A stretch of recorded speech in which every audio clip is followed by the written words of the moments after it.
Hey guys, Franco from the Handyman Services here, telling you what the next project is. We're putting in a backsplash for this client, and I was just explaining to her all the things that go along with it. So first off, we have the valance here inside in the cabinetry, which is right up against the wall. We're gonna have to cut this so that the backsplash goes in, and then we can put this over top, okay, to make it a nice seamless look. Second portion of this is we have a range hood microwave. Now I gave the option to the client, which I always give my options to the clients when I discuss projects.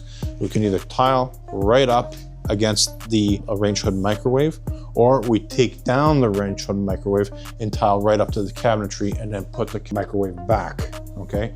The difference between the two is, one, if you do decide that you want to change this later on down the road, you might be left with a gap back here if you get something smaller, or if you get something bigger, it'll overlap the backsplash.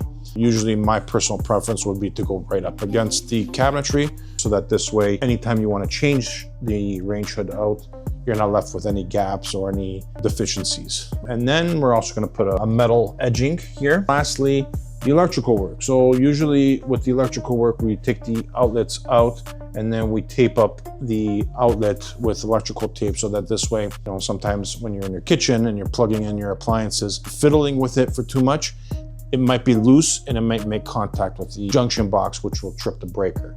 So to prevent that, we tape it up with some electrical tape and put it back after the backsplash is in. All right, stay tuned and you get to see the finished item.